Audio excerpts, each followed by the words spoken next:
What's going on, everybody? Welcome back to the show. Welcome back to another episode of Seahawks Now, your home for all things daily Seahawks news updates, all things Seahawks, guys. We're talking John Schneider's extension. We're talking Charles Cross injury. We're talking Trey Hendrickson. It looks like the Seahawks are not going to be trading for Trey Hendrickson after all.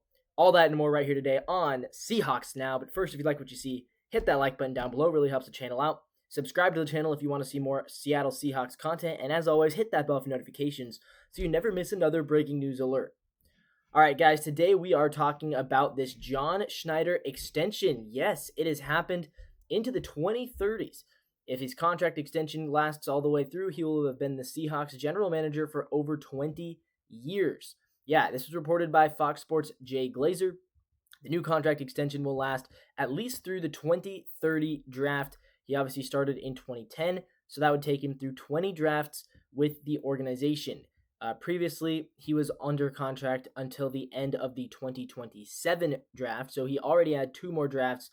Now he has been given 3 more years on the extension. It's a major vote of confidence by the ownership in John Schneider.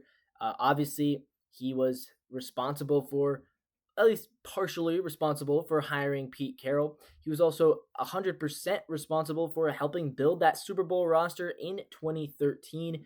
The Seahawks have made the postseason 10 times in the John Schneider era. They have 5 NFC West titles in that time, and it's been about, 15 years. So in 15 years, they've made the playoffs 10 times. They've won the West 5 times. That's pretty good, right?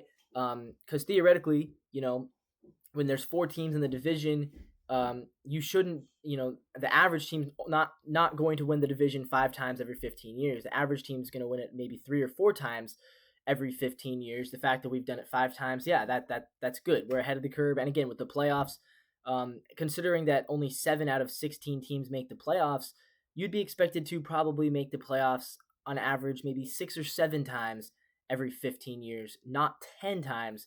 So yeah, John Schneider has done his job. He's gotten the Seahawks to be winning more often than not. He delivered a Super Bowl. He also almost delivered a second Super Bowl. I mean, can you really blame him for the Marshawn Lynch not running the ball at the goal line?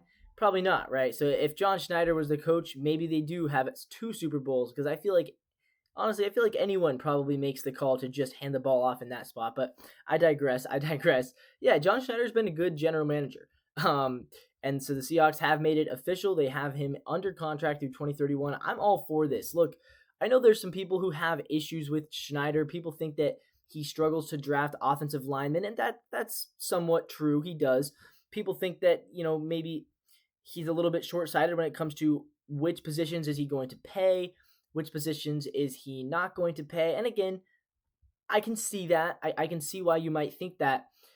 You're not necessarily wrong to have that opinion. And again, all opinions are valid. If you want to say John Schneider, he needs to improve still as a GM, that's probably true. But at the same time, I feel like every GM has to improve, right? I mean, at the end of the day, that's what you're doing as your job. There's not a perfect general manager in the league. The Chiefs are probably the closest thing to that. But when it comes down to comparing John Schneider's work between the rest of these teams, he's, for the most part, done a good job. He's put the Seahawks in a position where they have a lot of talent. He's done really well at drafting players, especially offensive players. He's done a really good job. Look at the receivers he's found. I mean, he was responsible for drafting everyone. I mean, from DK Metcalf, who was supposed to be good, Jackson Smith-Njigba, he was also supposed to be good. But then you look at the diamonds in the rough. I mean, Doug Baldwin, nobody thought Doug Baldwin was going to be good except for John Schneider. He was able to find these diamonds in the roughs, these guys who turned out to be really excellent. I mean, even looking at the running backs, Kenneth Walker was not supposed to be this good. Or even before that, I mean, he helped acquire Marshawn Lynch, what was Marshawn Lynch before he came to the Seahawks? He was a solid running back, but not great. So, yeah, I think, and of course, the best acquisition he's ever made, in the 3rd round, he drafted Russell Wilson, who turned out to be a borderline Hall of Famer, and we'll see if he gets there. But Russell Wilson, you got to say that's probably his best draft choice, at least offensively. Then you look at the defense. I mean, he was also found a lot of really great defensive players. And again, guys who came in the later half of the draft, guys like Richard Sherman, guys like Bobby Wagner, he was responsible for them. So at the end of the day, yeah, I'm happy for John Schneider, and I think he deserves it. All right, let's move on, guys. Some bad news on Charles Cross. He did get surgery, and now there's a question, will he be out week 1? It is just a finger surgery for the left tackle, but he will miss multiple weeks. Now, Mike Macdonald says they are hopeful that he will be back by week 1. I guess he had been trying to play through a dislocated finger on his right hand. It was his ring finger. He was practicing with the injured finger wrapped next to his pinky. He wanted to keep playing, but they realized that if he gets the surgery now, there's a very good chance he will be back by week 1. He's expected to return anywhere between August 23rd and September 7th.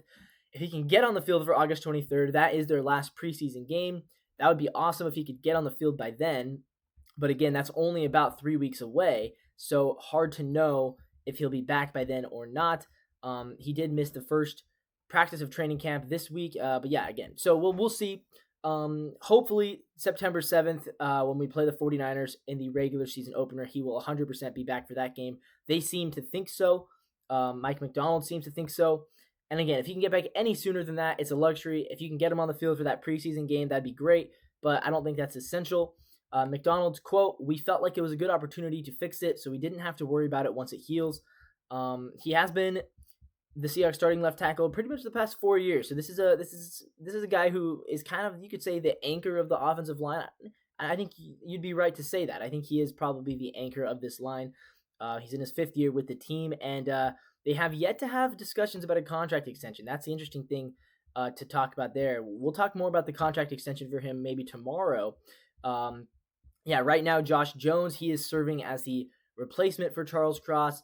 And obviously, if Josh Jones is your starting left tackle in week 1 of the regular season, that's a problem. So gotta hope that Charles Cross figures it out and gets healthy. And it sounds like just a finger surgery, pretty simple, and I think he should be okay.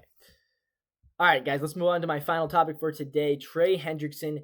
I've been talking about Trey Hendrickson for the past really 3 or 4 months, talking about why I think the Seahawks should try to trade for him, talking about why he'd be such a good addition to this defensive line, talking about just why the Bengals should trade him. But unfortunately, guys, the bad news is Trey Hendrickson is not going to be a Seahawk, and I think we can finally put these rumors to rest. So, Trey Hendrickson, thanks for your time. You've helped us out a lot on this channel by giving us things to talk about during the offseason, but it does sound like Trey Hendrickson is closing in on a deal with the Bengals. He has ended his holdout. He reported to training camp. Now, he still doesn't have an extension, and apparently he did say that they're in a similar spot to where they were previously. They're still off by anywhere between $6 to $10 million. Bengals still don't want to give him any guarantees, but Adam Schefter, at the end of the day, he does believe that they are closing in on a deal, and he is at training camp. So at this point, I don't think it is. I don't think it's in the realm of possibility to say that the Seahawks are going to trade for Trey Hendrickson. I just don't think it's going to happen. It looks like he is ready to go for the Bengals now. The Bengals, are they back in the negotiating table? I guess so. I don't know. But it sounds like either way, he's not getting traded this offseason at least. And so I think we can finally put these rumors to bed. And again, I would have loved to have him in Seattle, but I do think we have a good defensive line. I think our D-line should be able to be one of the best in the league. I mean, even last year, they were top 5 in pressure rate. They didn't get all the sacks last year, so I really would love to see some more sacks this year. They had a lot of pressure, and they got better and better as the season went on. So even without Trey Hendrickson, this is still a really good group. With that being said, though, we are going to talk pretty soon about some other guys we could trade for, so that'll be tune in next week to hear about some other potential trade targets, because again, the Seahawks, they do have the salary cap space to make a trade happen even this late in the offseason. And I mean, it's not even the offseason, it is the preseason. The preseason is coming up very, very soon. So guys, as always, stay tuned for that. We are very, very close. We are actually under a week away from the Seahawks preseason opener on Thursday, August 7th. You guys don't want to miss anything, so like I say, always hit the bell for notifications, subscribe to the channel if you don't want to miss any breaking Seahawks content. And until next time, guys, go Seahawks. See you tomorrow.